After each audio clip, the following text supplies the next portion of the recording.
갑질의 여왕, 무자격 강선우 의원은 여성가족부 장관 후보에서 즉각 사퇴하라.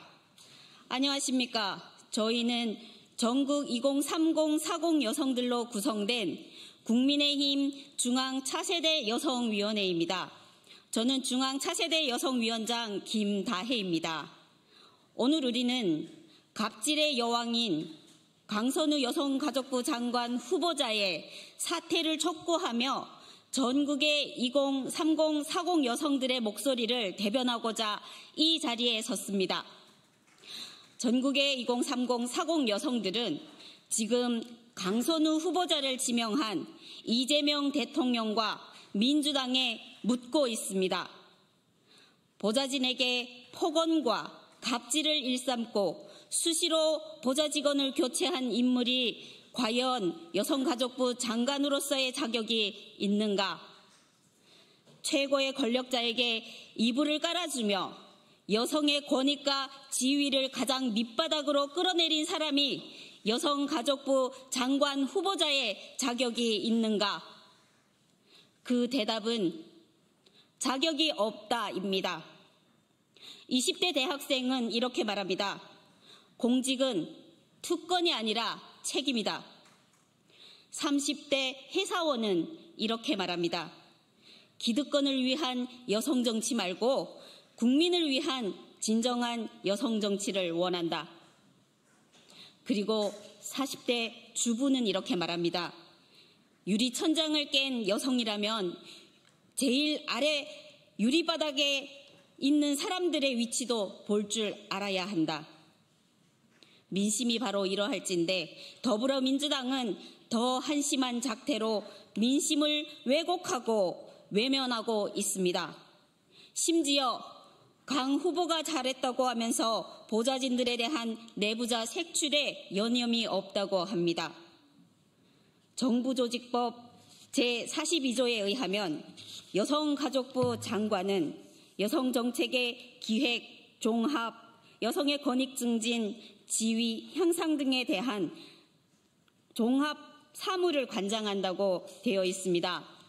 그런데 과연 권력자의 하수인 노릇을 하면서 양성평등의 가치를 훼손했을 뿐만 아니라 최소한의 성인지 감수성도 갖지 못한 강 후보와 같은 사람이 어떻게 양성평등 정책을 수립하는 기관의 수장이 될 수 있겠습니까? 이에 국민의힘 중앙차세대 여성위원회는 다음과 같이 요구합니다.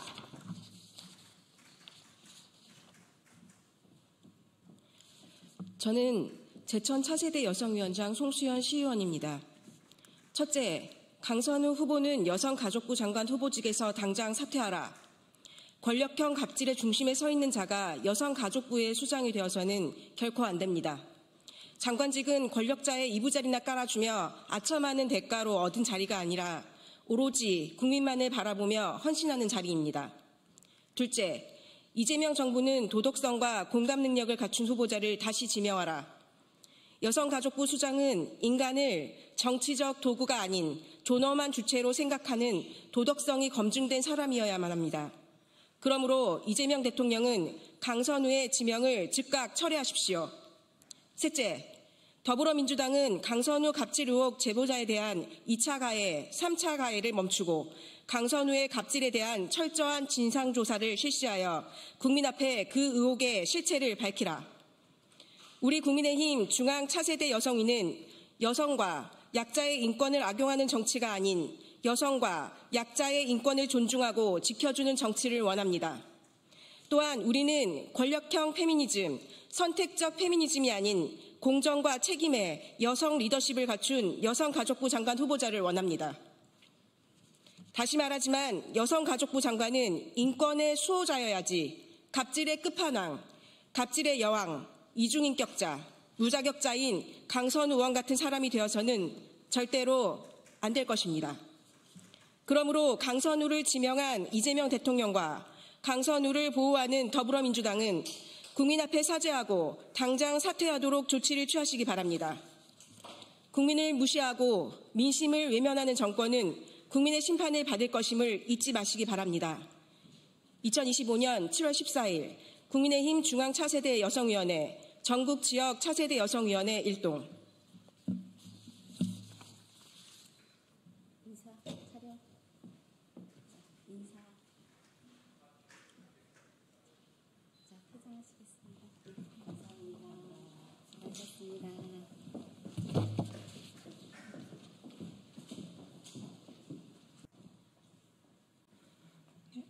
안녕하십니까. 직장갑질 119입니다. 직장 내 괴롭힘 금지법 시행 6주년이 코앞이지만 여전히 많은 직장인들이 직장 내 괴롭힘을 호소하면서 자해와 자살을 고민하고 있습니다. 지금도 직장갑질 119에는 관련 상담들이 이어지고 있는데요. 극심한 직장 내 괴롭힘 이후 죽음을 선택한 기상캐스터 고 오요한나 씨와 같은 억울한 죽음을 막고 일터의 안전을 확보하기 위한 대책 마련을 촉구하는 기자회견에 지금부터 직장갑질 119와 국회 환경노동위원회 정혜경 진보당 의원님이 함께 시작하겠습니다. 오늘 기자회견은 정혜경 의원의 인사말로 시작합니다. 이어 윤지영 직장갑질 119 대표가 직장갑질 119에 접수된 직장 내 괴롭힘으로 인한 자해, 자살 상담 사례 그리고 분기별 조사에서 나타난 자해, 자살 고민 통계와 함께 이와 같은 사례와 통계에 저희가 집중해야 하는 이유에 대해서 발언을 할 예정입니다. 마지막으로 직장갑질 119 운영위원인 김유경 노무사가 직장 내 괴롭힘 문제 해결을 위한 법과 제도 그리고 직장 내 괴롭힘을 다루는 행정노동이 어떤 방향으로 변화해야 되는지에 대한 발언을 이어가겠습니다. 그럼 정혜경 의원의 인사말로 오늘 기자회견을 시작하겠습니다.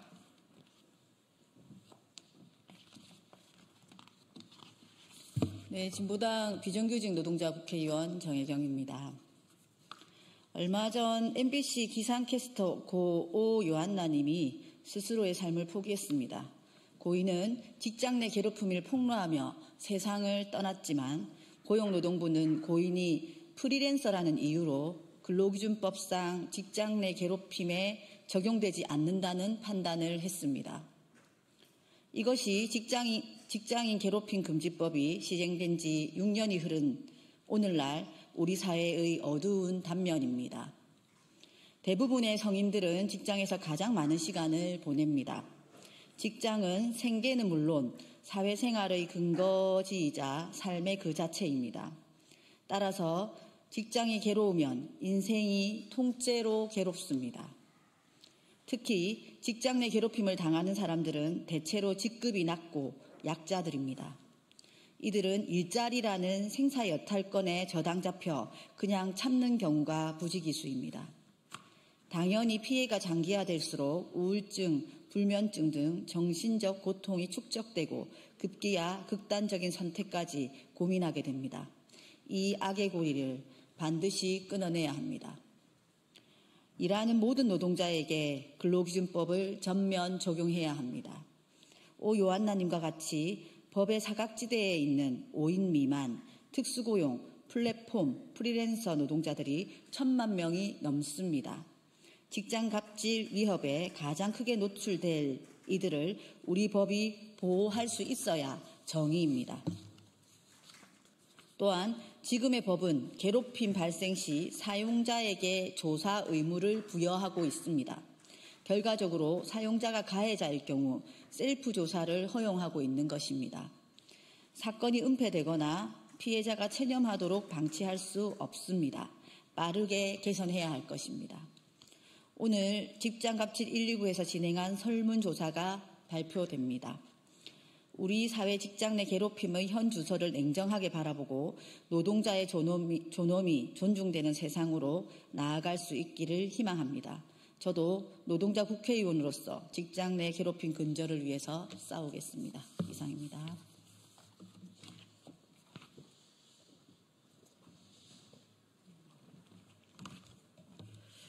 예, 지금 국회 안에서도 직장 갑질 때문에 시끄러운 것으로 알고 있습니다.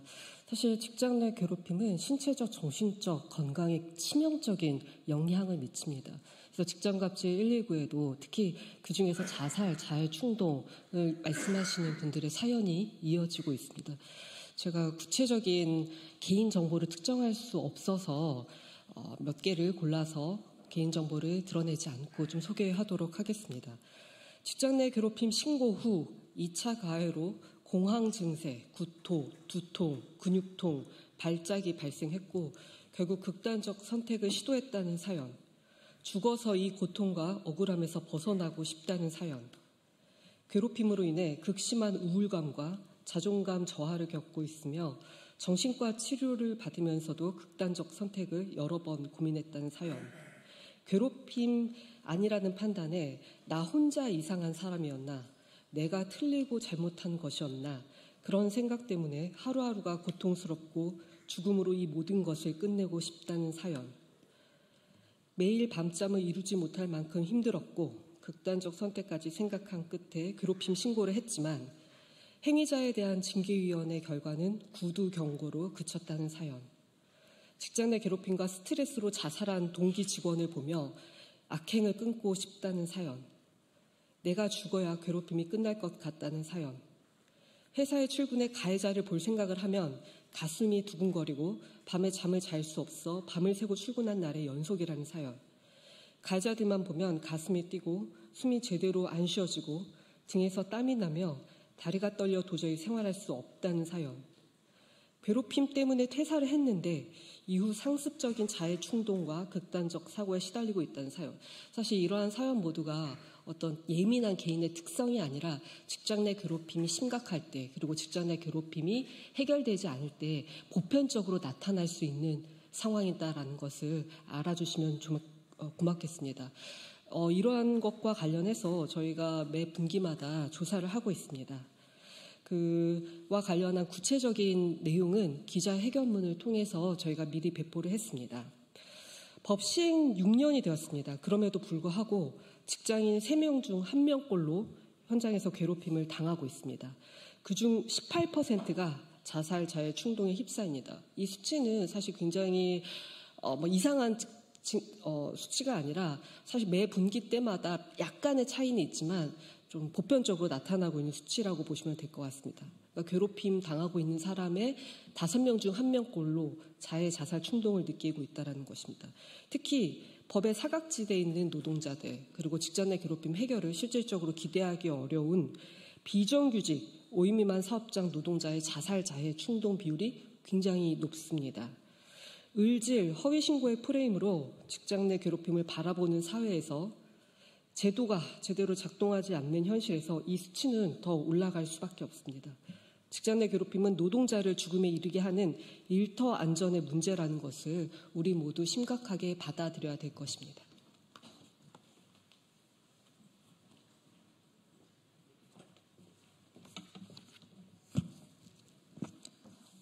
방금 설명해 드린 것처럼 직장 내 괴롭힘으로 인해서 극단적 선택에 이를 정도의 노동자들이 굉장히 많은데요. 이들이 처한 상황이 대부분 유사합니다.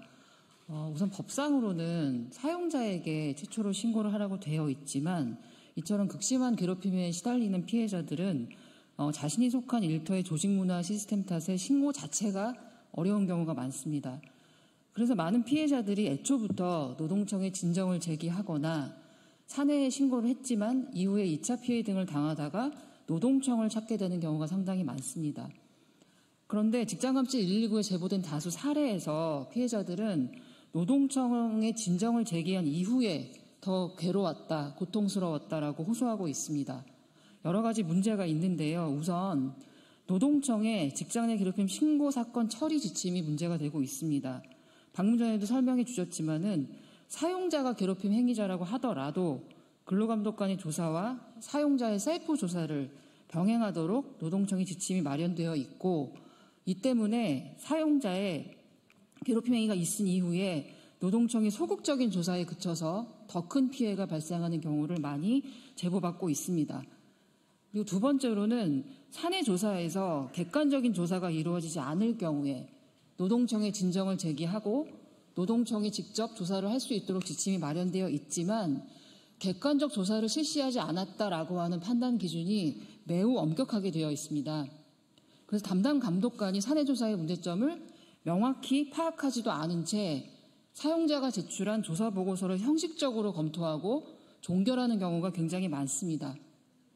그리고 특히 최근에 노동청의 진정 사건에서 근로감독관이 신고 대상 행위가 지속적 반복적으로 행해지지 않았다라는 이유로 괴롭힘이 아니다라고 행정 종결하는 사례를 자주 접하게 됩니다. 현행 법상에도 없는 판단 기준을 대입해서 충분한 조사를 거치지 않은 채 괴롭힘이 아니라고 함부로 결론을 짓고 있는 것입니다. 그리고 나아가 이것은 여전히 계속 문제로 지적되고 있는 지점 중에 하나는 근로감독관의 괴롭힘 조사 시에 감수성이 부족하고 2차 피해에 해당될 만한 부적절한 조사 방식 등이 꾸준히 문제가 되고 있습니다.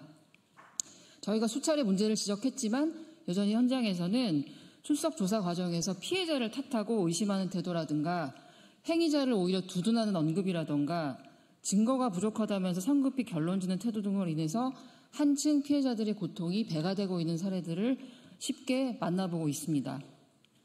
이 같은 문제가 되풀이되지 않도록 고용노동부는 내부 사건 처리 지침에 불합리하거나 부당한 부분을 즉각 개정하고 특히 사건 조사 시에 일회성 행위이므로 괴롭힘이 아니다라는 법 기준에도 부합하지 않는 판단 기준을 즉각 폐기해야 합니다. 그리고 마지막으로 법제도 개선 측면에서는 당장 근기법을 전면 개정하거나 특별법을 제정하는 것이 요원하다면 적어도 피해자의 생존을 위협하는 인권 침해 문제인 직장의 괴롭힘만이라도 고용 형태와 무관하게 일하는 사람 모두에게 적용될 수 있도록 법을 개정해야 합니다. 현재 고 오요한나님의 죽음 이후에 다수의 근로기준법 개정안이 국회에 발의되어 있습니다. 각 법률 개정안의 접근 방식과 요건 등이 다소 상이하지만 근본적인 방향성과 취지가 일치하는 만큼 이번 국회에서 반드시 일하는 사람 누구에게나 직장 내 괴롭힘 금지법이 전면 적용되도록 구체적인 논의를 더 늦기 전에 시작해야 할 것입니다. 네, 이상입니다.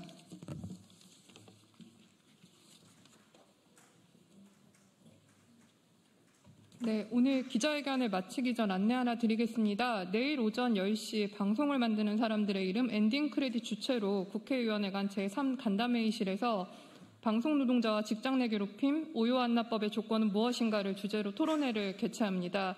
이 토론회에서는 방송 현장의 직장 내 괴롭힘 실태와 현재 발의된 오요한나법에 대한 전문가들의 분석이 있을 예정입니다. 많은 관심 부탁드립니다. 감사합니다.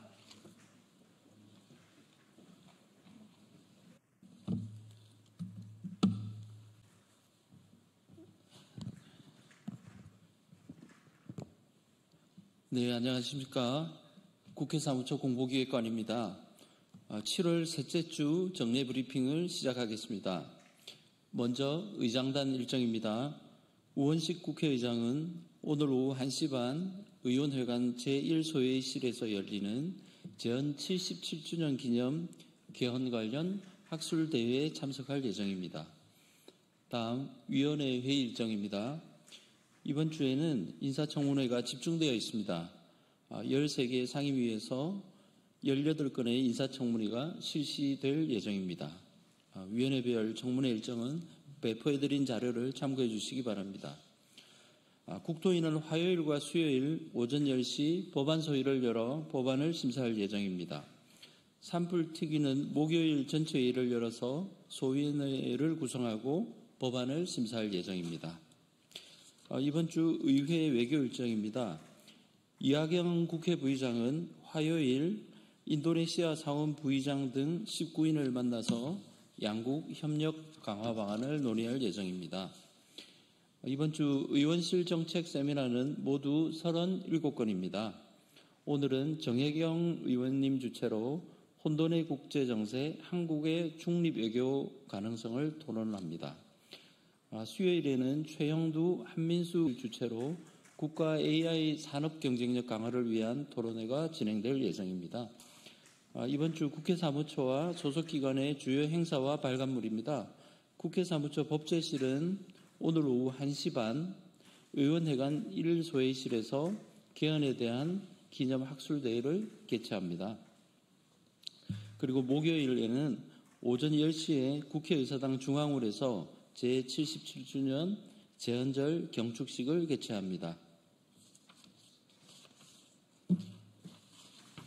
기타 접수된 의안과 국민 동의 청원 현황은 미리 이메일로 보내드린 자료를 참고해 주시기 바랍니다.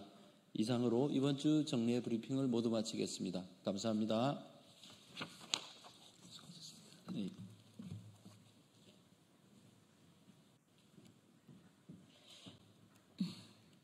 안녕하십니까.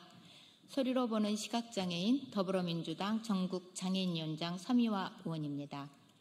오는 8월 2일 치러지는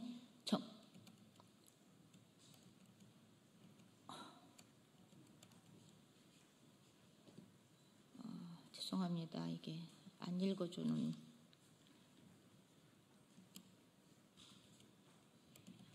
잠깐만요. 이게 화면이 바뀌었어요. 네, 잠시만 좀 기다려 주십시오. 양해 터치 부탁드리겠습니다. 오프가 안 된 것 같습니다. 다시 하겠습니다.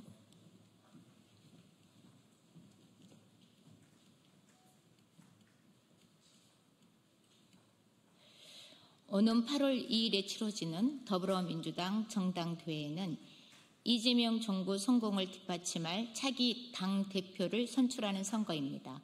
내란 수계와 내란 세력이 지난 3년간 방치해온 불평등을 해소하고 민생을 회복해야 할 과제가 우리 앞에 놓여 있습니다. 국민의 준엄한 명령으로 집권당이 된 더불어민주당은 보다 더 낮은 자세로 사회적 약자의 관점에서 당원과 국민께 다가가야 합니다. 저는 이번 정당대회를 통해서 더불어민주당이 장애 친화 정당으로 거듭나야 한다고 생각합니다. 집권 여당이자 국정 운영에 책임이 있는 더불어민주당이 장애 친화 정당이 된다는 것은 장애인 차별 없는 세상의 토대이자 마중물이 된다는 의미입니다. 이를 위해 장애인 당원이 주인되고 장애인 관련 현안이 당의 주요 아젠다가 되어야 합니다. 그래서 저와 더불어민주당 전국장애인위원회는 당대표 후보로 출마하신 두 후보자께 3대 장애인 공약을 제안했습니다. 첫 번째는 중앙당 내의 정당 조직인 장애인국을 설치하고 장애인 관련 전담 인력을 배치하는 것입니다. 장애인 당원 주권을 실현하기 위한 당의 물리적 토대를 갖추는 것입니다. 두 번째는 대통령 공약사항인 장애인 권리보장법과 교통약자 이동권 보장 법안을 주요 과제로 추진할 당내 TF를 설치하는 것입니다. 대통령 직속 국가장애인위원회 설치와 장애인 이동권 보장은 장애계의 오랜 수건이며 지난 대선에서 수많은 장애인과 가족들이 우리 당과 후보를 지지한 이유이기도 합니다. 세 번째는 시청각 등 감각장애인 당원과 발달장애인 당원이 더불어민주당이 실시하고 참여하는 모든 선거 과정에서 차별받지 않도록 정보 접근권을 보장하는 것이고, 내년에 지방선거에서 장애인 당원들이 의회에 진출할 수 있도록 당규 개정 등을 통해 장애인이 참여할 때 우선 공천하는 제도로서 장애인 정치 참여를 보장하는 것입니다. 이상 세 가지 장애인 공약에 대해 박찬대, 정청래 두 후보님 모두 더불어민주당이 장애인 친화 정당이 나아가고자 하는 이 세 가지 공약에 모두 동의했습니다. 존경하는 국민 여러분, 그리고 사랑하는 장애인 당원 동지 여러분, 두 후보님 모두 사명감을 갖고 출사표를 던진 훌륭한 당대표 후보이십니다. 그리고 두 후보님은 장애인 정책을 통해 당선된 대표는 당원이 주인되는 민주당을 만들고 국민이 주인되는 대한민국을 만들어 갈 것이라고 자부합니다. 더불어민주당이 장애인 친화 정당으로 발돋움하고 마침내 이재명 정부에서 장애인이 시민으로 이동하는 시대를 열어갈 수 있도록 이번 정당대회에 당원 동지 여러분들과 그리고 특히 장애인 당원 동지 여러분들과 국민 여러분들의 많은 송원과 관심을 부탁드립니다. 이상입니다. 예, 감사합니다. 다음으로는 수석부위원장님을 대표해서 김경미 수석부위원장께서 발언을 이어가실 수 있도록 하겠습니다.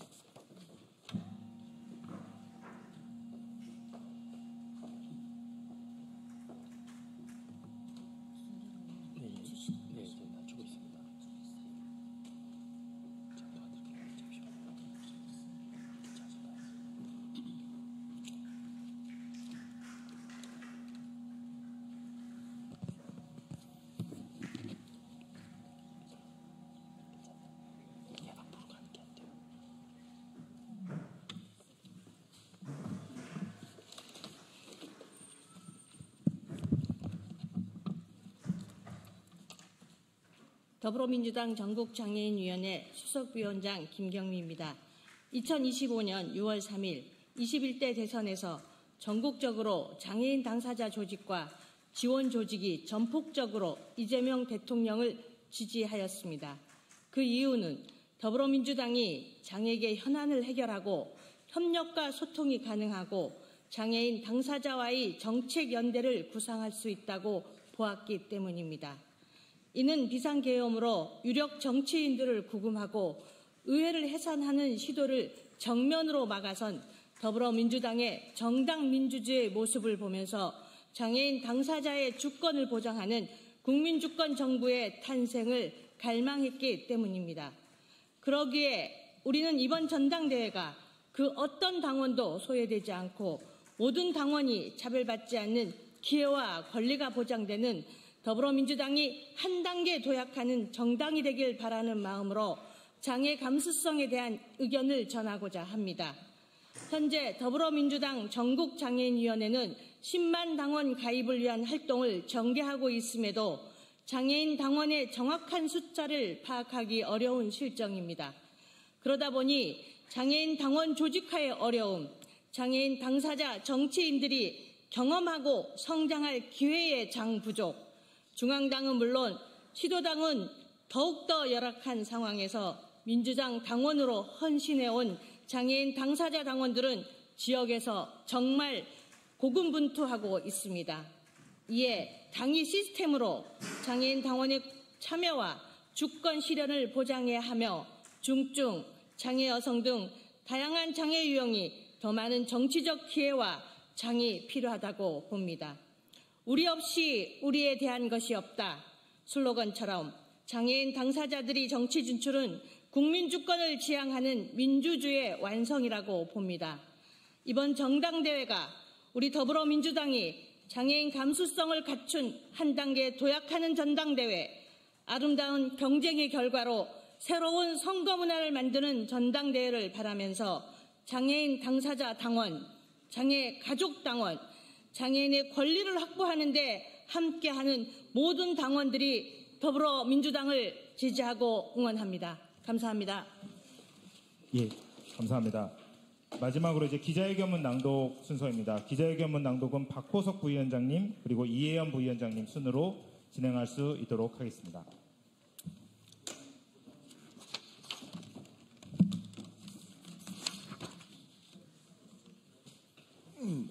낭독하겠습니다. 장애인 당원이 주인되는 장애 친화정당 더불어민주당이 열어가겠습니다. 더불어민주당의 새로운 지도부를 선출하는 전당대회 레이스가 본격적으로 시작되었습니다. 내란 종식과 민생 회복이라는 막중한 과제를 이재명 정부와 함께 해결해 나갈 집권 여당의 지도부를 선출하는 축제의 장입니다. 더불어민주당이 그려나갈 대한민국의 청사진은 아름다운 경쟁을 통해 보여드릴 것이며 당원과 지지자는 물론 국민 모두와 하나 되는 전당대회가 될 것입니다. 지난해 비상계엄 이후 내란 수개의 탄핵과 6월 3일 조기 대선에 이르기까지 국민 여러분께서는 오로지 민주주의를 위해 싸워주셨습니다. 광장의 민주주의가 꿈꾸는 국가의 모습은 힘있는 소수의 기득권을 위하는 나라가 아닙니다. 바로 장애인을 포함한 사회적 약자들도 동등한 시민권을 행사하며 차별 없이 살 수 있는 나라입니다. 광장을 가득 채워주신 국민 여러분께서는 우리의 정치가 그리고 정치를 만들어가는 정당이 민주주의를 수호하기를 바랬던 것입니다. 가진 것 없고 약한 사람일수록 정치가 필요합니다. 자신의 목소리를 대변해줄 정당이 필요합니다. 지난 총선과 대선에서 국민 여러분께서는 바로 더불어민주당이 민주주의를 실천하고 수호하는 공당이기에 선택해 주셨습니다. 헌정질서가 유린되고 민주주의가 무너질 절체절명의 순간들을 겪어온 우리 정당 민주주의는 이제 한 걸음 더 나아가야 합니다.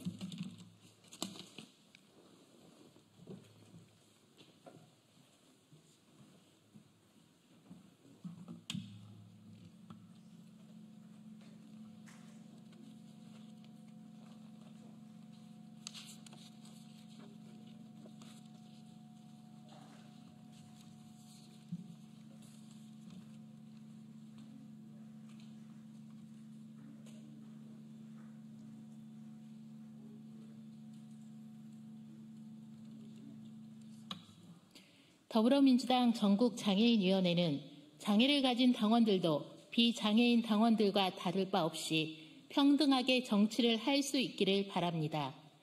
장애를 가졌다는 이유만으로 당의 중요한 결정에서 차별받거나 소외감을 느껴서는 안 됩니다. 장애인 정책과 입법 과제들이 불합리한 이유로 다뤄지지 않거나 후순위로 밀려서는 안 됩니다.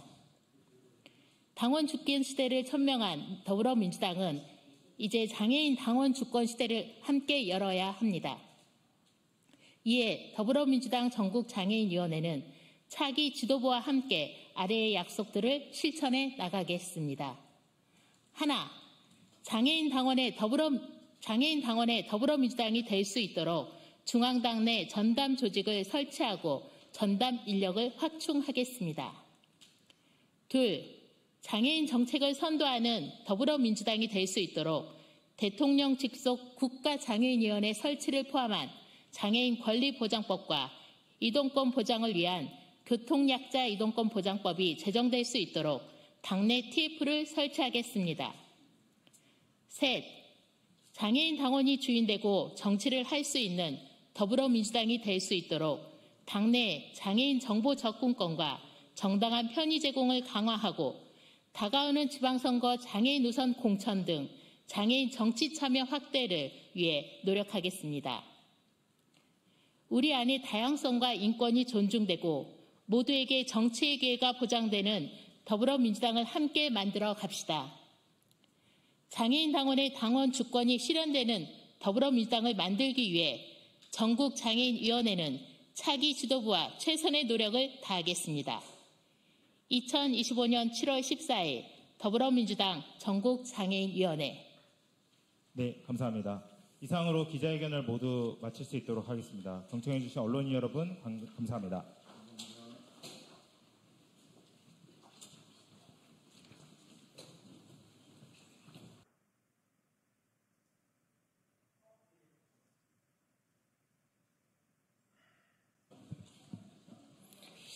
예, 더불어민주당 원내대변인 김현정입니다. 국민의힘은 흠집내기, 발목 잡기에서 탈피해 국정과 국민을 위한 인사청문회에 협조하십시오. 오늘 여성가족부, 과학기술부, 통일부, 해양수산부 등 4개 부처를 시작으로 닷새간 이재명 정부 초대 장관 후보자들에 대한 인사청문회가 진행됩니다. 그러나 송원석 국민의힘 비상대책위원장 겸 원내대표는 첫날부터 일기 내각 인사는 전원 실격이라며 낯뜨거운 아부와 부실 인선이 반복되고 있다고 맹비난했습니다. 국민의힘은 이제야 진용을 갖추고 첫 발을 내디디려는 이재명 정부의 국정을 발목 잡는 데만 혈안이 되어 있음을 똑똑히 보여줍니다. 지난 국무총리 인사청문회처럼 국정을 이끌 비전과 능력 검증에 집중하는 것이 아니라 신상털기, 흠집내기 총공세를 통해 망신주기의 장으로 전락시킬 작정입니까? 국민의힘은 지난 3년 동안 나라를 망쳐놓은 것으로 부족해서 국정 정상화와 민생 회복을 위해 갈 길 바쁜 정부를 발목 잡고 늘어질 셈입니까? 우리도 망했으니 너희도 망해보라는 놀부 심보입니까? 나라가 어찌되든 국민이 어찌되든 자신들의 당lik 당량만 따지는 뻔뻔한 내란 동조당의 파렴치에 분노가 치밉니다. 국민의힘이 지난 3년의 폭정과 내란에 대해 진정으로 반성하고 사죄한다면 후보자들의 능력과 비전 검증에 집중하는 인사청문회를 만들도록 협조하십시오. 더불어민주당은 국민의힘의 어떠한 방해에도 이재명 정부 1기 내각 인사청문회를 민생 회복과 국정 안정을 위한 정책 검증의 장으로 삼기 위해 최선을 다하겠습니다. 집사 게이트를 통해 드러나는 경제 공동체 의혹, 특검은 진상을 낱낱이 규명하십시오. 김건희의 집사로 지목된 김예성 씨가 윤석열이 대통령이 되기 10년 전부터 김건희와 금전적 이권을 공유해온 정황이 드러났습니다. 투자계약이 무의로 돌아가자 투자금 이자를 면제해주는 대신 공동투자를 제안했습니다. 자신이 받을 돈을 포기하면서까지 김건희의 사업에 투자를 유도한 대가성 투자가 의심됩니다.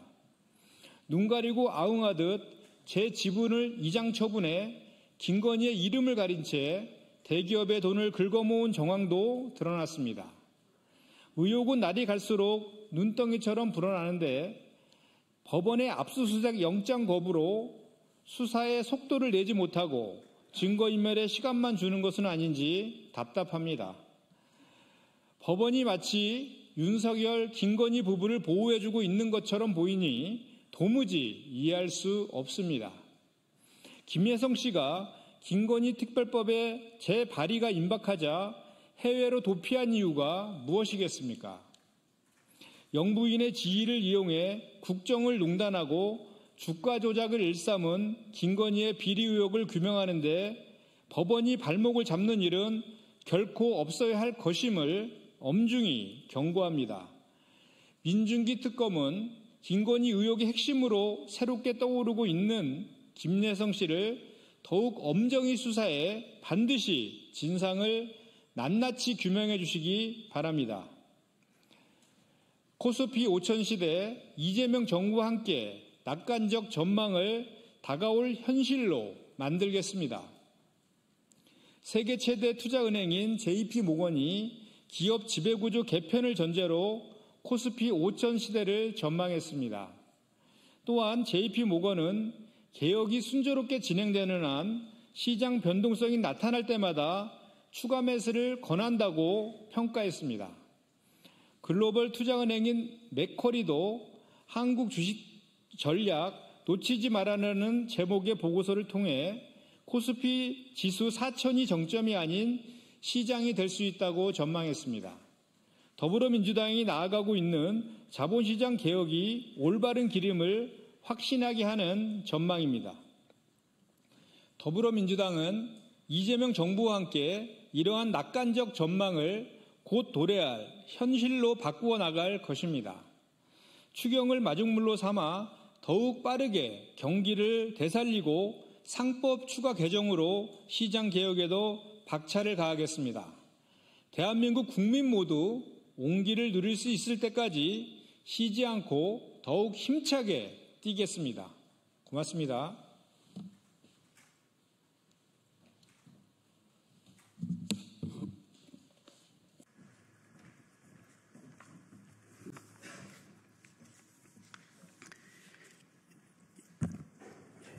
인사드리겠습니다. 안양시 마랑구 출신 국회의원 강덕구입니다.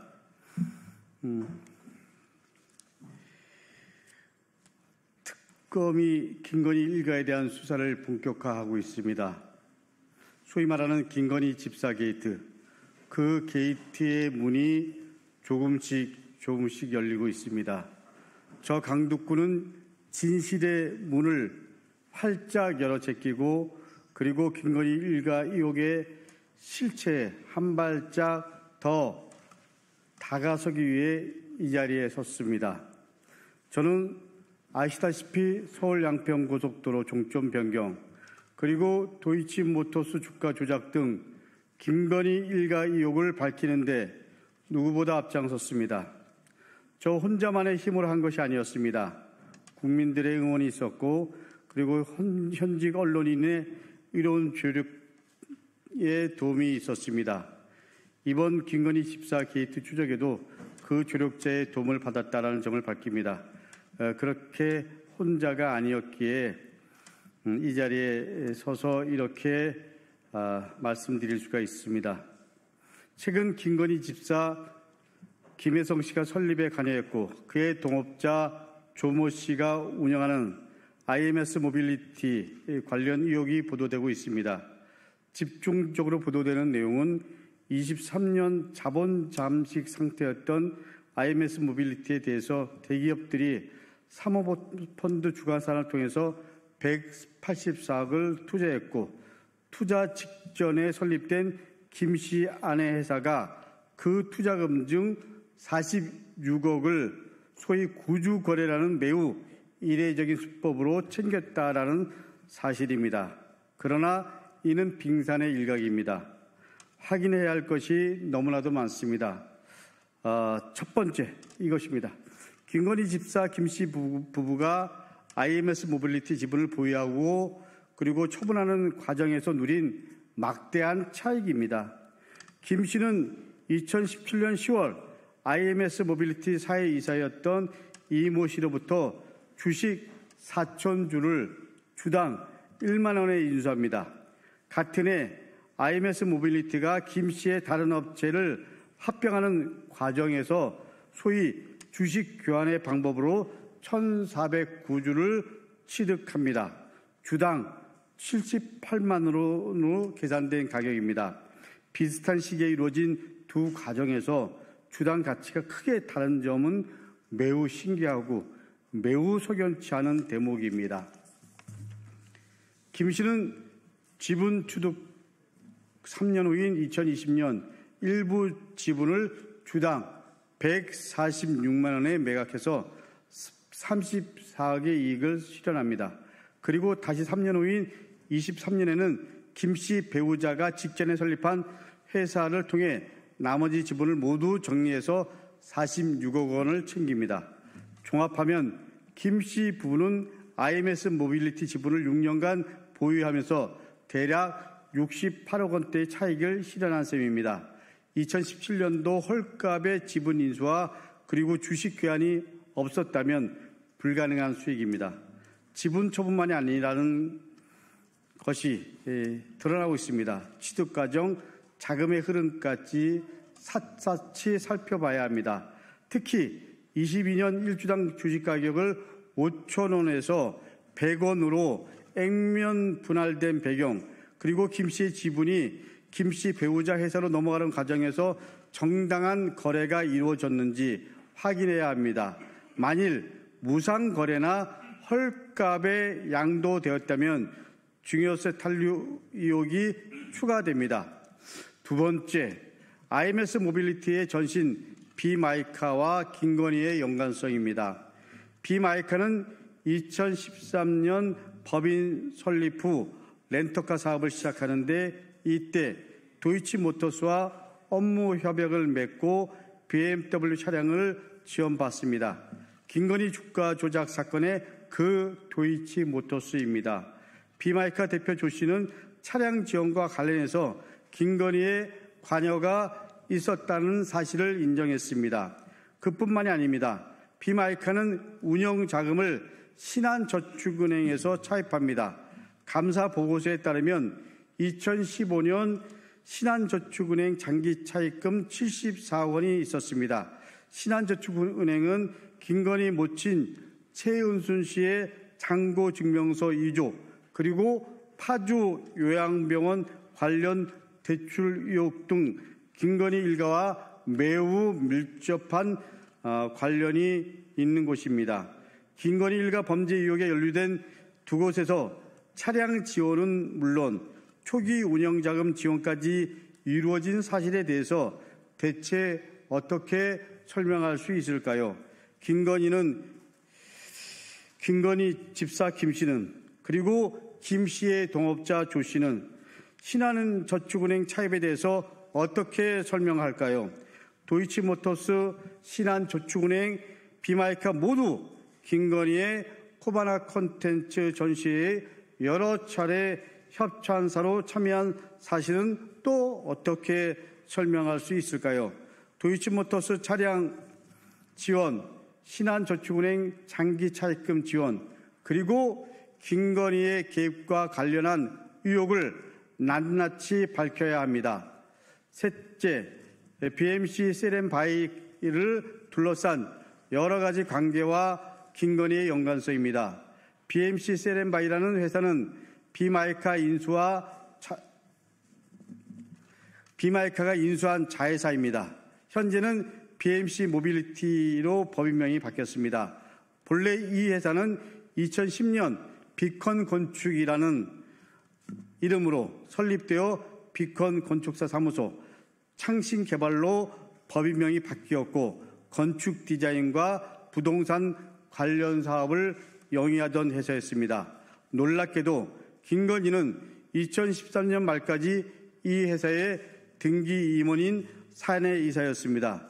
그런데 김건희가 사내이사에서 물러나고 이 회사는 IMS 모빌리티의 전신 비마이카에 인수되어 BMC 세렌바이로 법인명이 바뀝니다.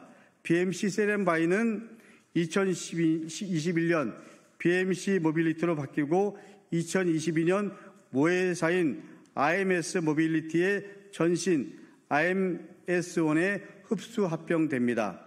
BMC앤바이는 2020년까지 모회사 비마이카의 지분을 보유했습니다. 모회사와 자회사가 서로 교체해서 지분을 보유한 겁니다. 그런데 BMC 세렌바이의 비마이카 지분이 처분된 2020년은 공교롭게도 김건희 집사 김 씨가 비마이카 지분을 1차 처분하여 34억 원의 이익을 실현한 시점입니다. 이문이 쏟아집니다. 김건희 집사 김 씨의 동업자 조 씨는 왜 기존 사업과는 전혀 관련이 없었던 건축 디자인 및 부동산 관련 회사, 특히 김건희가 사내이사로 있던 회사를 인수해 자회사로 만들었을까요? BMC 세렌바이는 왜 지분을 가지고 있었고 왜 2020년에 처분한 걸까요? 넷째, 카카오와의 연관성입니다. 김건희 집사 김혜성, 그리고 IMS 모빌리티, 이 모든 것이 카카오와의 관계가 여러 장면에서 확인됩니다. 카카오의 자회사 카카오 모빌리티는 앞서 언급한 2023년 IMS 모빌리티에 대한 184억의 규모의 지분 인수에 30억 원을 투자합니다. 카카오 모빌리티는 지분 투자 외에도 IMS 모빌리티와 협력 관계에 있습니다. 2021년 6월 두 회사는 렌터카 중개 서비스 업무 협약식을 맺습니다. 2023년 8월 두 회사는 일본 오릭스 자동차와 함께 양해각서를 체결합니다. 또한 김건희 집사 김 씨는 카카오페이 증권 부사장 이력이 있습니다. 김건희 일가 의혹 관련 신한저축은행의 모그룹 신한그룹 박순석 회장의 처남 박모 씨는 2024년 10월까지 카카오페이 증권 부분장이었습니다. 카카오 창업주 겸 총수 김범수와 김건희가 함께 찍은 사진은 이미 오래전에 공개된 바 있습니다. 이렇듯 카카오와 관계가 수없이 겹치는 것은 과연 우연인 겁니까? 아니면 오종의 관계가 있는 겁니까? 이 부분도 반드시 확인이 필요합니다. 정리하겠습니다. 김건희 집사 김혜성, 그리고 비마이카에서 IMS 모빌리티로 이어지는 회사, 비컨 건축에서 BMC 세렌바이를 거쳐 BMC 모빌리티로 이어졌고, 그리고 IMS 모빌리티의 전신 EMS에 흡수 합병된 또 다른 회사 비마이카에 대한 이상한 투자와 김건희 집사의 지분 정리와 막대한 차익, 카카오와의 관계 하나하나 따로 보면 단순한 투자일 수 있고 우연일 수 있지만 조각을 맞춰보면 얽히고 설킨 하나의 몸통일 수 있습니다. 수많은 의혹 뒤에 가려진 진실이 드러나는 것은 이제 시간 문제입니다. 지금은 특검의 시간입니다. 김건희 특검에 촉구합니다. 오늘 제기한 사실과 의혹을 포함해서 김건희 집사 게이트에 대해서 한 점의 의혹이 남지 않도록 철저하게 수사해 주시기 바랍니다. 진실을 밝혀주시기 바랍니다. 감사합니다.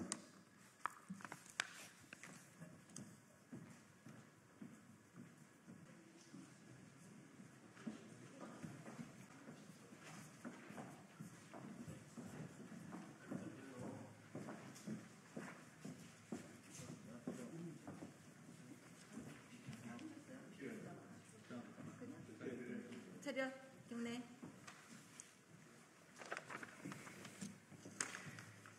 존경하는 국민 여러분, 강선우 여성가족부 장관 후보자의 인사청문회가 후보자의 자료 제출 거부와 검증 회피로 묻지마 청문회, 듣지마 청문회로 변질했습니다.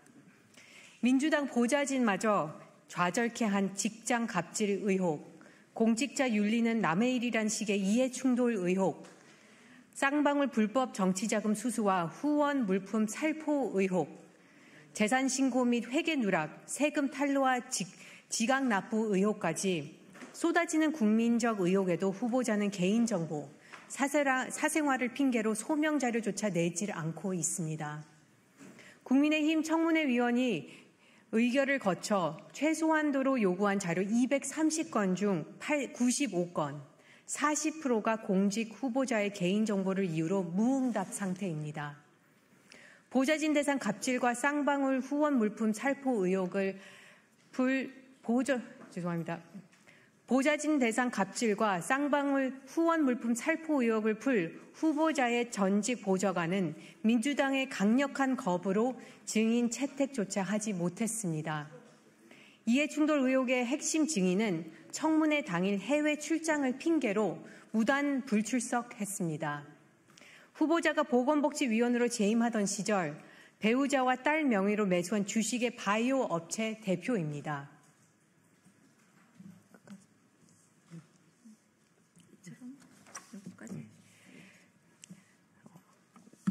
대표입니다.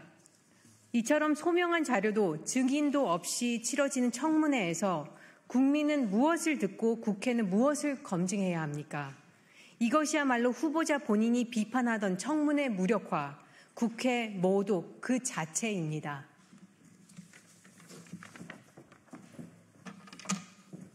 국민 여러분, 민주당은 지금도 버티기식 침대 축구 전략으로 국민 앞에 장막을 치고 있습니다. 분노한 민주당 보좌진들조차 후보자는 가해자라며 내부 고발에 나섰지만 정작 민주당은 피해자가 이상한 사람일 수도 있다, 이렇게 매도하고 있습니다. 가해 의혹자에게 법적 조치를 운운하며 색출과 보복이 이루어지는 것, 이것이 과연 약자를 위한 정당입니까? 후보자는 자신 명의의 텔레그램으로 이명 모두 법적 조치 메시지를 보내놓고는 실수로 유출될 것 같다고 발뺌했습니다. 명백한 위정이며 거짓입니다. 그러면서도 가사도우미 사용 내역은 여당에만 열람시키고 야당엔 모르쇠로 일관하고 있습니다. 우리는 요구합니다. 5년간 가사도우미 계약서 일체를 제출해 주십시오. 보좌진 대상 법적 조치 내역도 투명하게 공개해 주십시오. 그리고 민주당 지도부에 묻습니다. 얼지로위원회가 말하는 얼은 누구를 위한 얼입니까? 피해자를 외면하고 가해 의혹자를 감싸는 정당에 국민이 어떻게 약자 보호를 기대할 수 있겠습니까? 이미 강선우 후보자는 공직자라서 자격을 상실했습니다. 더 이상 국회 모독, 국민 기만을 중단하십시오. 강선우 후보자의 즉각 사퇴를 강력히 촉구합니다. 25년 7월 14일 국민의힘 여성가족위원회 1도.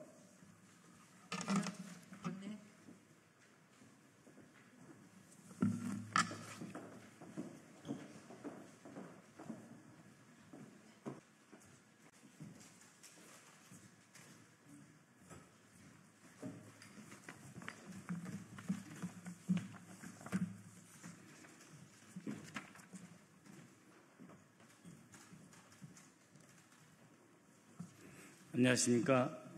인천 부평구을 국회의원 박선원입니다. 윤석열 정부의 외환 유치, 7대 의혹, 그 진상을 명백히 규명해야 합니다.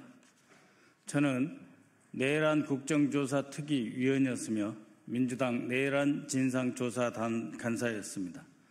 또 이번에 내란 특검, 민주당 내의 특별위원회 간사이기도 합니다.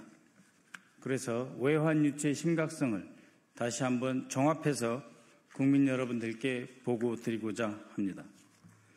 최근 윤석열 정부가 비상계엄의 명분을 조성하기 위해서 북한의 무력 도발을 유도하려 했다는 정황이 속속 드러나고 있습니다. 그간 외환 유치와 관련한 여러 제보와 의혹들이 있었으나 본 의원이 이에 대한 공개를 꺼려 해왔습니다. 공개를 하지 않으려고 했던 것은 북한의 위협이 여전한 상황에서 자칫 우리 군의 사기 저하, 지휘관의 판단 혼란 등을 초래할 수 있다는 걱정을 하였기 때문입니다. 하지만 특검 출범을 계기로 저는 다음과 같은 7대 의혹에 대한 철저한 진상규명과 법적 책임 추궁을 촉구하기 위해 오늘 중 특검에 아래와 같은 내용으로 고발할 예정입니다. 7대 의혹 가운데 첫 번째, 1. 군이 나서서 대북 전단으로 북한을 자극. 2024년 1월부터 윤석열 정부는 NLL 인근에서 포사격 훈련을 시작했고 대북 전단도 더 적극적으로 보내기 시작했습니다. 결국 북한은 24년 5월 28일부터 남한의 대북 전단에 맞서 오물풍선을 보내기 시작했습니다. 그 이후로 마치 서로 짠 것처럼 남한에서 대북 전단이 올라가면 그에 맞춰 북한이 오물풍선을 날려보냈습니다. 이와 같은 도발이 정기적이고 기계적으로 반복되자 윤석열 정부는 2024년 6월 3일 9.19 군사합의서의 효력을 공식적으로 중지시켰고 곧바로 6월 9일 13시를 기해 대북 방송을 공식 송출하기 시작했습니다. 1년의 사태로 인해 광화도 주민을 비롯한 접경 지역의 우리 국민들의 고통은 말로 다 할 수 없었고 주한미군 사령관조차 우려를 표명했었습니다. 이와 관련하여 상당히 신빙성 있는 제보가 있었습니다. 우리 군 일부가 북한이 아주 민감해할 내용의 전단을 살포하고 이를 민간단체로 위장했다는 것입니다. 즉 합참 대북 심리전과를 중심으로 대북 전단 살포를 준비했으며 이에 대한 법률 검토까지 실시했다는 내용입니다. 이를 담당한 서모 대령은 24년 하반기 인사에서 장군, 즉 준장으로 진급했습니다. 철저한 수사가 필요합니다. 2. 북한의 오물풍선에 대한 의도적 방치입니다.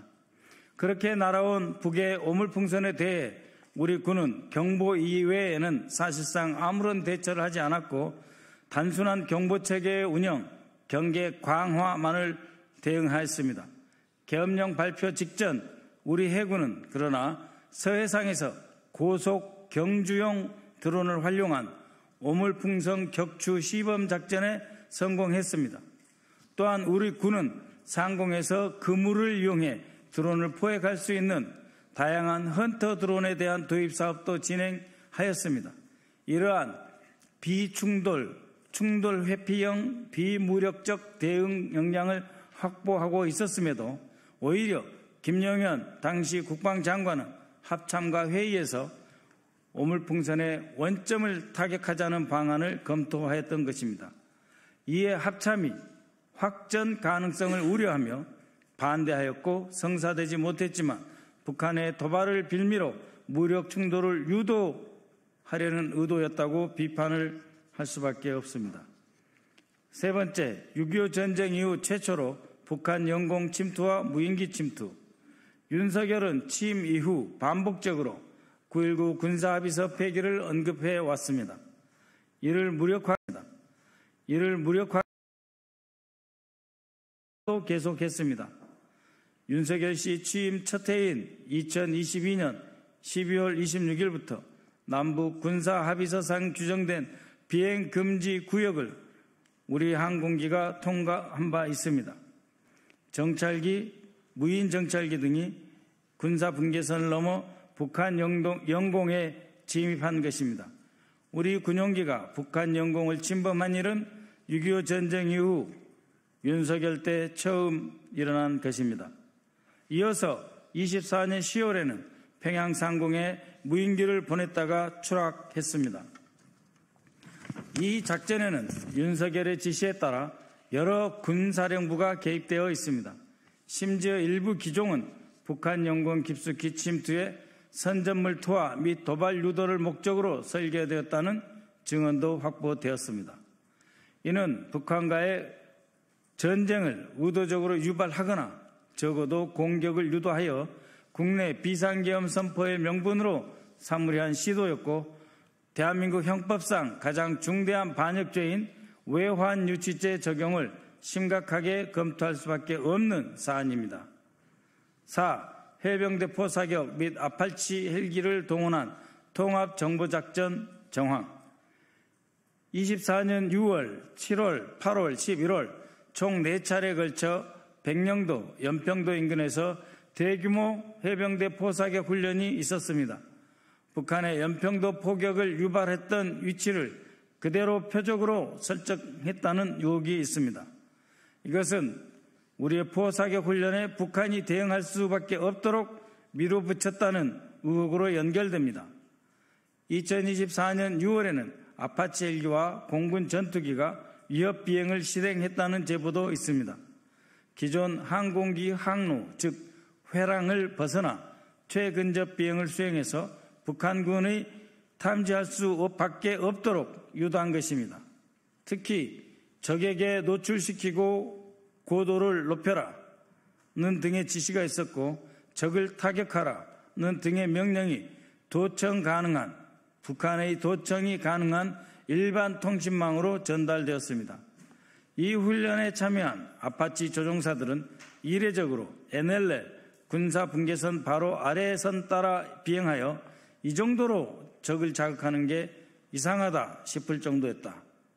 등산곳 등 북한 기지에서 불과 2-3km 떨어진 곳까지 비행해 북한 어선이 보일 정도였다 라는 증언까지 있습니다.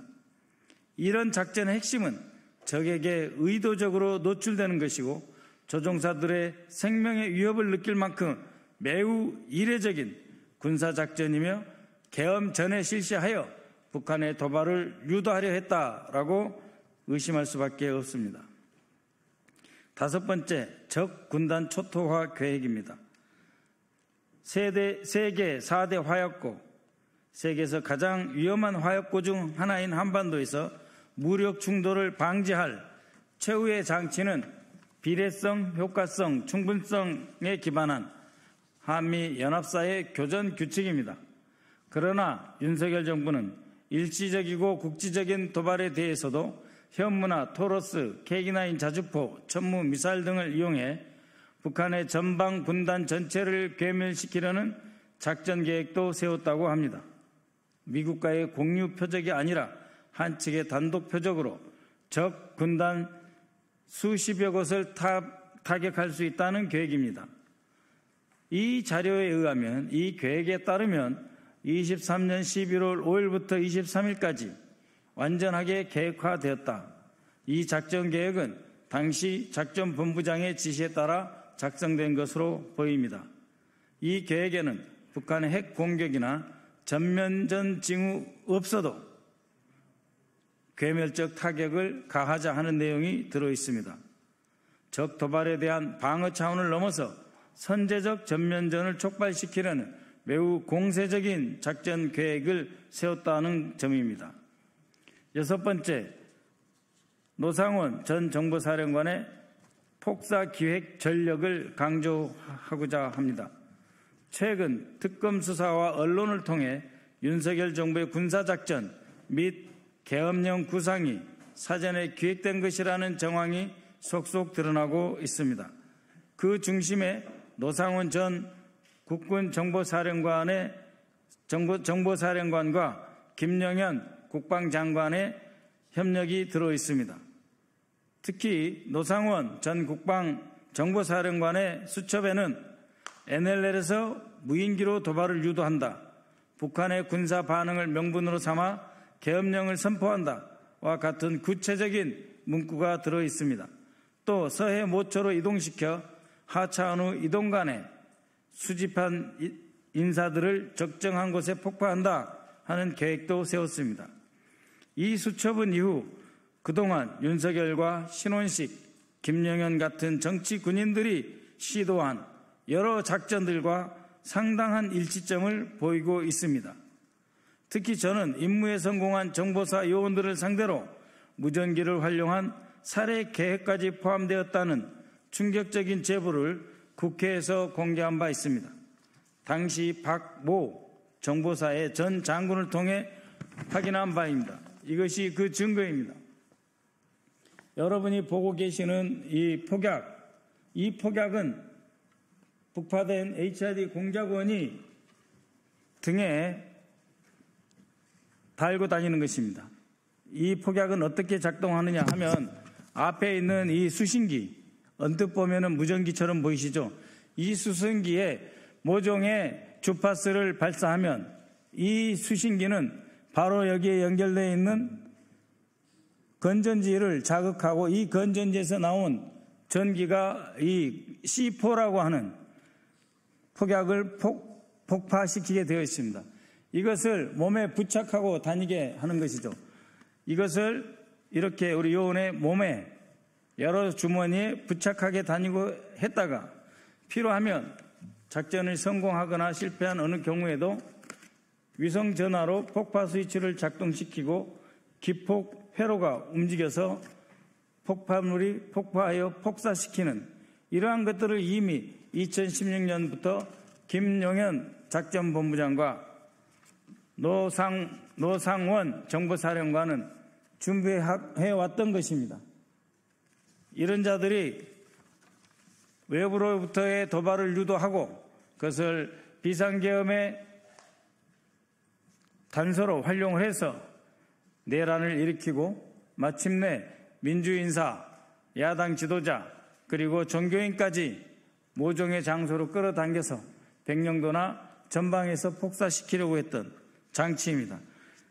이것은 무전기 기폭 회로로서 당시 노상원이 정보사령관일 때 실제로 납품되었던 물건입니다. 다만 이 안에 폭약만 안전상 터지지 않는 샘플로 바꿨습니다. 노상원의 수첩은 망상 속의 계획이 아닙니다. 노상원의 메모 한 줄 한 줄이 모두 구체적인 작전 계획이자 실행 계획입니다. 김용현과 윤석열은 이처럼 군을 이용해 차근차근 실행을 준비하였습니다. 7번째, 정보사 요원들의 북한 대사관 접촉 시도입니다.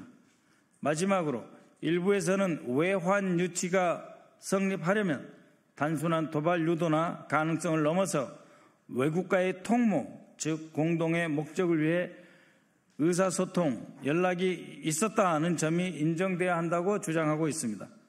우리는 여기서 문상호 사령관이 몽골에 병력을 보냈던 사실을 떠올리지 않을 수 없습니다. 24년 11월 말 정보사 소속 중령, 소령 2명이 몽고 울란바토르에 갔다가 체포되었습니다. 이들은 북한 대사관 직원들과 접촉하려다 체포되었던 것이죠.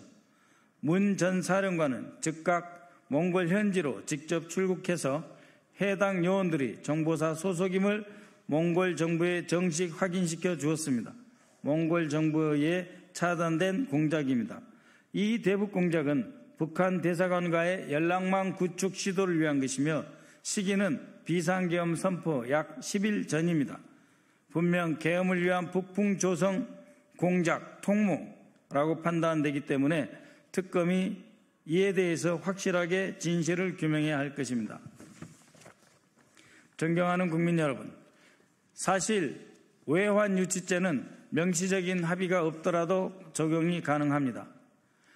남북 분단과 6.25 전쟁, 북한의 불법적인 군사도발 이후 70여 년 가까운 분단 세월 속에서 남북 대치 상황 속에서 우리는 이미 어떤 경우 어떤 조건에서 북한이 도발해 올 것이다 하는 경험과 지식을 정보를 이미 축적해 왔습니다. 10월 3일부터 9일까지 날려보낸 무인기에 대해 10월 11일 김여정이 앞으로 또 한 번 이런 일이 있으면 선전포고로 간주하겠다라고 하는 위협적인 담화문 발표. 이제 한 번 더 하면 북한이 군사적으로 반응할 것이라는 충분한 예상을 할 수 있는 것, 이것 자체가 통모에 해당하는 것입니다. 그런 의미에서 외환유치죄가 성립하려면 꼭 언제 몇 시에 도발하라 하고 구체적으로 약속한 형태일 필요나 명시적인 합의서가 아니어도 충분히 북한의 도발을 촉발시킬 수 있는 계획이 작동했다고 하면 그것은 무력 충돌 가능성을 명백히 인식하고도 위험을 감수한 행위로서 외국과의 암묵적 통모 또는 사실상의 공모로 간주할 수 있습니다. 결론입니다. 우리의 여러 군사적 위협 가운데 가장 대표적인 북한에 대해 휴전 중인 우리나라가 군사적 조치나 대북 심리전, 타격 계획의 수립, 작전 계획의 완비, 이것은 당연히 해야 할 군의 의무입니다. 그것을 하지 않으면 국군 통수권자나 국방장관, 군 수뇌부는 임무를 해태한 것이고 직무유기입니다. 그러나 우리의 대북 억제 그리고 우리의 작전 계획은 한미 연합 계획에 따라 안정적으로 그리고 실제 북한의 남침에 즉각적으로 대응할 수 있는 전 국가적 전쟁 계획의 일환으로 수립되어야 하는 것입니다.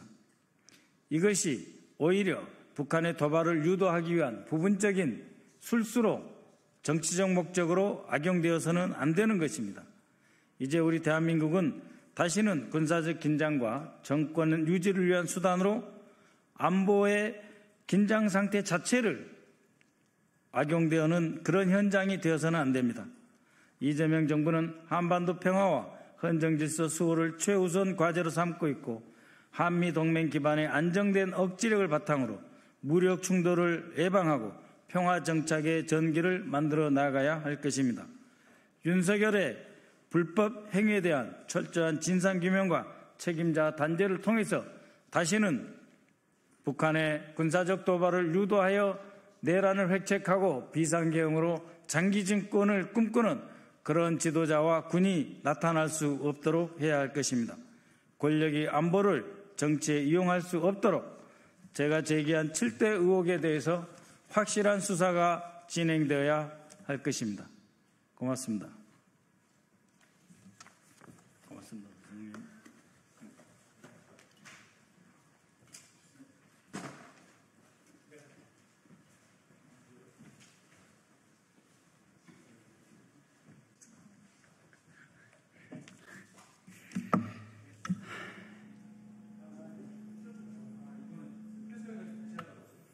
네, 국민의힘 지도부 계엄 해제 방해 의혹 관련해서 논평 브리핑 드리겠습니다. 국민의힘 지도부의 계엄 해제 방해 의혹을 철저히 밝혀내 마땅히 받아야 할 벌을 받게 하십시오.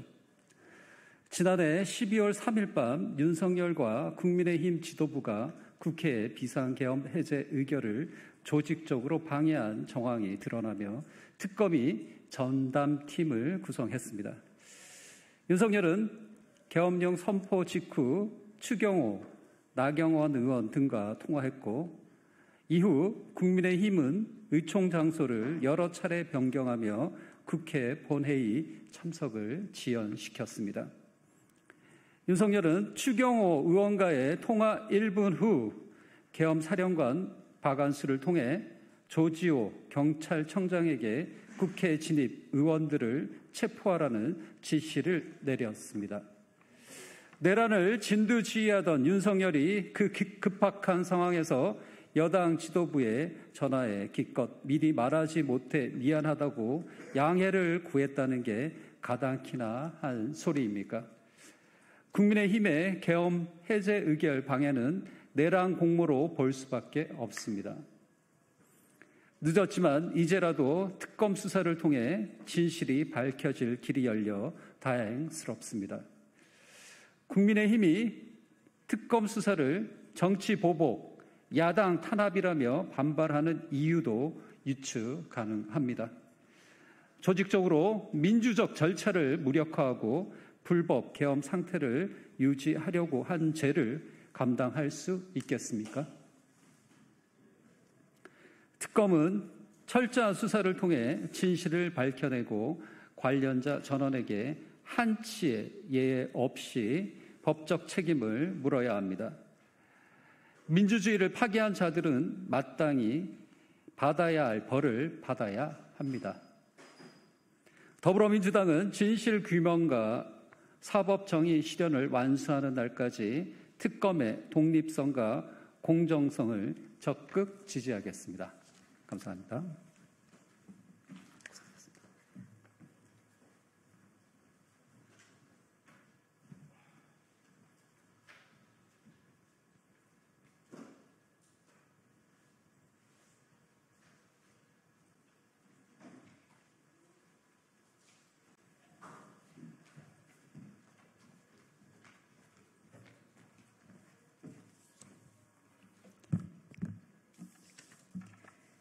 네, 진보당 브리핑 시작하겠습니다. 부대변인 이미선입니다. 경찰의 이주 노동자 함정 수사, 명백한 인권 침해이자 권력 남용입니다. 경찰이 신분을 숨기고 돈을 주며 이주 노동자를 불법 행위에 가담시킨 함정 수사는 명백한 인권 침해이자 범죄 유발 행위입니다. 대법원 판례로도 금지된 이 불법 수사에 대해 법원이 피해자에게 배상 명령을 내렸음에도 정부와 경찰은 부당하게 불복하며 2차 가해를 일삼고 있어 참담함을 금할 수 없습니다. 해당 사건은 지난 2023년에 정보안보외삭과 경찰이 자신의 소속을 속이고 이주 노동자 모임에서 만난 한 이주 노동자에게 불법 환치기 함정 수사에 동원해 발생했습니다. 당시 국가인권위원회에서는 인권 침해가 인정된다면서도 별도의 구제가 필요하지는 않다며 진정이 기각되기도 했습니다. 산재로 고통받는 취약한 이주 노동자를 범죄 도구로 동원한 경찰과 이를 묵인하는 국가인권위원회는 더 이상 책임을 회피하지 말아야 합니다. 이 같은 폭력적 수사 관행은 즉각 중단되어야 합니다. 그를 위해서라도 관련자 전원 엄중 처벌돼야 마땅합니다. 정부는 법원 판결을 즉시 수용하고 피해자에게 정당한 배상을 실시하십시오. 불법 함정 수사를 철저히 조사해 책임자를 엄벌해 다시는 이런 일이 반복되지 않도록 해야 합니다. 우리는 공권력에 의한 인권 유린과 약자 착취를 절대 용납할 수 없습니다. 이상 브리핑 마치겠습니다. 고맙습니다.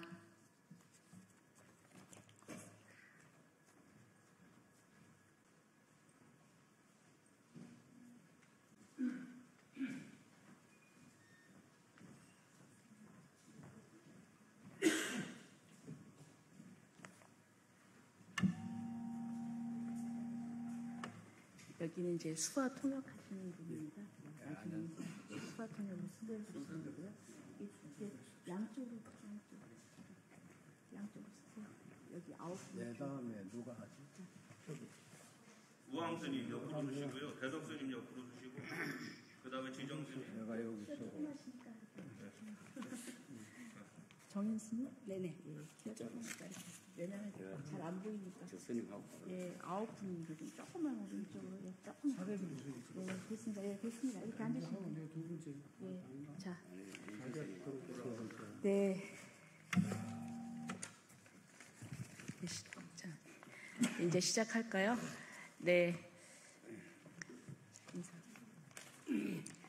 저는 국민의힘 비례대표 조배숙 의원입니다. 불교는 우리 역사의 고비고비마다 어려운 일이 있을 때 불도를 닦으면서도 나라의 어려움을 외면하지 아니하고 승군을 조직해서 나라를 지켰던 호국불교였습니다. 그래서 멀리는 당태종이 이 나라 침범했을 때, 그리고 또 임진왜란, 또 일제강점기, 또 민주화 운동을 거치면서 수만 명의 스님과 불자들이 헌신하고 순교했습니다. 그런데 우리 이 불교계에서 스님들께서 지금 거대 여당인 민주당의 의도적인 법치 파괴를 보고 국가 혼란이 가중돼서 무정부 상태가 될 것을 우려해서 범종단 불교계의 시국 선언을 하는 성명서를 발표하시겠습니다.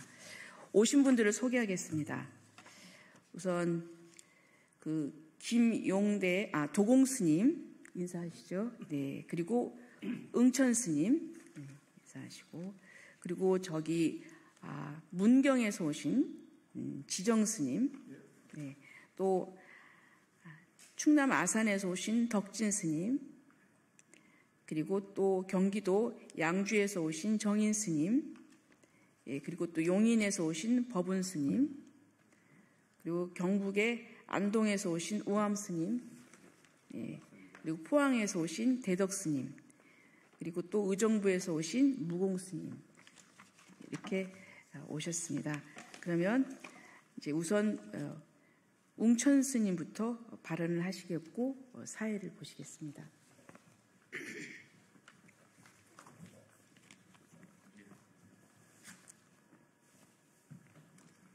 대한불교 호국종 총무원장 응천입니다. 현 시국이 거대 야당의 의도적인 법치 파괴임을 규정하고 앞으로 국가 혼란이 가중되어 무정부 상태가 될 것을 우려하여 범종단 불교계는 시국 선언을 촉구한다. 우리는 범죄자와 반미주의, 주사파가 설치는 세상에서 살고 싶지가 않습니다.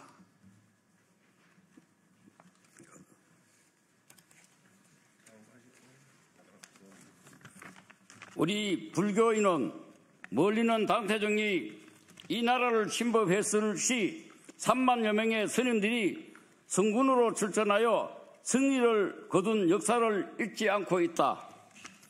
인진열한과 일제감정기 그리고 한국전쟁, 민주화운동을 거치면서 수만여 명의 스님과 불자들이 헌신하고 순거하며 국민의 생명을 보호하고 나라를 지켜낸 호국 불교였다는 것도 알고 있다. 이렇게 국가가 위기에 처할 때마다 성군으로 출전한 위대한 호국 불교였기에 작금의 나라 사정을 강 건너 불을 보듯이 지켜볼 수만 없어 호국의 순교 무기를 들고 위기의 나라를 구하는 길에 불태전의 심정으로 나섰다. 작금의 이 나라는 범죄자가 대통령이 된 범죄주권 국가라는 세계사에 유례가 없는 국격의 실종 시대를 맞이했음을 개탄한다. 지금의 이 시대는 법치를 파괴하고 원망을 빠져나가는 후한무치하고 파렴치한 내로남불의 마술사 시대가 되고 말았다. 국회를 장악하고 사법부를 협박하여 있는 죄도 없애버리는 히틀러나 스탈린 같은 독재자를 더 이상은 보고만 있을 수 없기에 순교의 무기를 들고 뛰쳐나올 수밖에 없음을 온 세상에 선포한다. 하나, 불법 파업 시 손해배상 청구를 제한하겠다는 노란봉투법 재추진은 단순한 근로자의 권익보호가 아니다. 이는 근본적으로 자유시장 경제주의를 파괴하여 사회주의 통제경제로 가야겠다는 엄중한 발상이다. 즉각 중지하길 촉구한다. 하나, 공산주의자인 문재인 때 북한에 대해 항복문서였던 9.19 군사합의서를 복원하겠다는 것은 제정신이라고는 볼 수 없다. 국방전략과 전술 개념도 검증하지 않은 자를 국방부 장관으로 기용하면서까지 북한에게 앞문과 뒷문을 다 열어주겠다는 망국적인 국방의 파괴를 자초하고 있음을 규탄한다. 전방 일대에서 육군, 해군, 공군의 훈련을 중지시킨 9.19 군사합의서는 미국과 북한 간의 2019년 2월 하노이 회담의 결론로 인해 북한 스스로 3,600회나 합의를 위반한 결과로 2024년 6월 국무회의에서 효력정지 처분이 의결된 항복문서였다는 것을 미친 정신이 아닌 제 정신에서 상기하기를 촉구한다.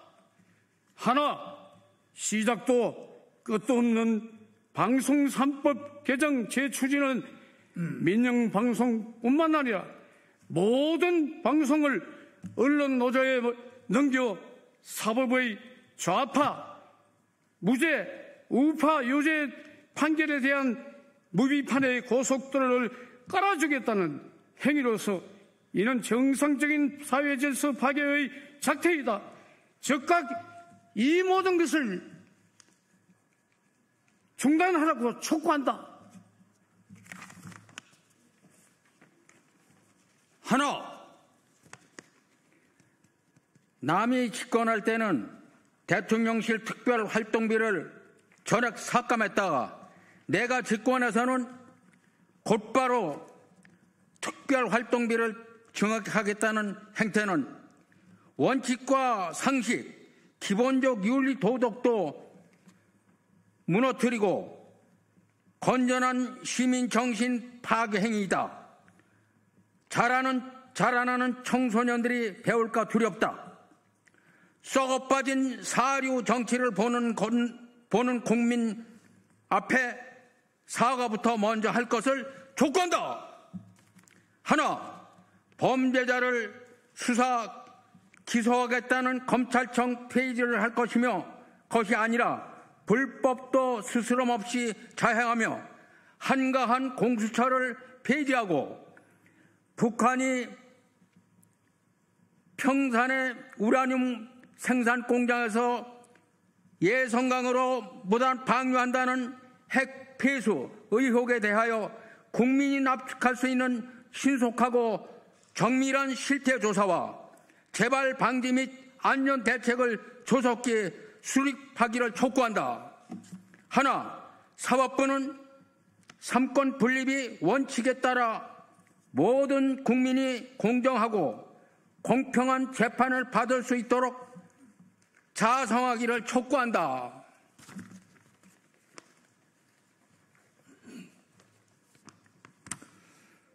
끝으로 불법 부정선거 의혹에 대한 규명을 촉구한다. 21대 총선부터 불거진 전국 규모의 불법 부정선거 의혹에 대한 규명 없이는 대한민국은 한 발짝도 나아갈 수 없다. 국내뿐 아니라 국제적 주목을 받고 있는 한국의 총선과 대선의 부정선거 의혹을 덮고 간다면 필경 자유 대한민국은 멸망할 것이다. 정부는 국가 존망에 대한 경각심을 갖고 부정선거 의혹에 대하여 철저히 규명하기를 촉구한다. 우리 불교인은 국민과 시민단체와 연대하여 부정 의혹을 밝혀 국민이 주인되는 민주주의를 지키며 국민의 주권 행사를 보장하는 기본권 확보에 전력을 다할 것임을 선포한다. 이 길이 오늘의 우리나라가 요구하는 시대 정신임을 천명한다. 응천, 대덕, 우암, 법운, 지정, 덕진, 종덕, 정인, 무공회, 대한불교 호국 성병장 일동 2025년 7월 14일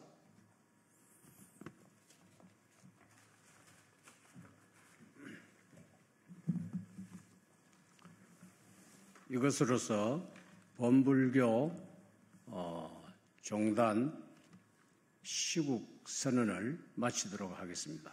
감사합니다.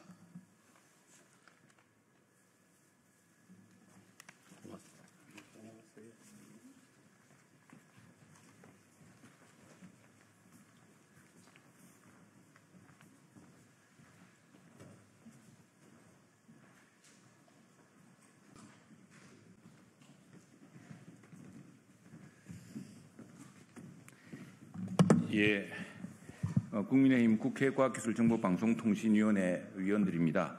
지금 배경훈 장관 후보자에 대한 청문이 진행되고 있는데 잠깐 정해 시간을 통해 오늘 청문회 기간 중에 있었던 굉장히 심각한 사태에 대해서 우리 언론계와 국민 여러분께 알리고자 합니다. 상임위원장의 독단적인 의사진행에 대해서 그동안 지난 1년 동안 우리 국민의힘 가방위 위원들이 누차에 걸쳐서 항의하고 또 나름대로 저항도 해보았습니다만 방송법 통과에 이르기까지 더 이상 시정되지 않고 지금 국회 안팎에서도 지금 가방위의 상임위 진행 방식에 대한 문제제기가 높습니다. 그래서 지금 가방위에서 우리 상임위원들이 의견으로 이 상임위의 민주적 진행 그리고 대통령의 협치 정신을 살리라는 피켓을 노트북에 앞에 붙였습니다만 이것을 떼달라는 요청이 있었고 그래서 이 과정에서 국회 경위를 동원해서 이런 물리력을 동원해서 강제 철거하는 일이 생겼습니다. 이 과정에서 우리 위원들이 항의했고 일부는 그걸 떼지를 못했습니다만 저희들은 이 사태를 매우 심각하게 생각합니다. 최민희 위원장은 국회법을 근거로 들었습니다만 지금 이 피켓이 국회 규칙을 심각하게 위반하거나 국회 회의를 진행할 정도, 방해할 정도로 심각한 사안이라고 저희들은 판단하지 않습니다. 더구나 이 과정에서 국회 경위를 통해서 이걸 강제로 철거하고 그걸 강압적으로 진행한 것은 과거 군사정권에서도 볼 수 없었던 일입니다. 이에 대해서 우리 상임위 회의 중에 우리 의원들께서 준엄하게 지적했습니다만 지금 우리 동료 언론인과 국민들에게 대한민국 국회에서 지금 일어나고 있는 이 사태, 국회 경위를 통해서 야당 의원들의 의사 진행을 이렇게 물리적으로 강압적으로 저지하고 또 의사 표현을 가로막는 일은 지금 향후 국회 운영에서 심각한 문제가 될 것 같아서 저희들은 이 문제를 매우 중대하게 생각하고 있다는 사실을 다시 한번 알려드립니다.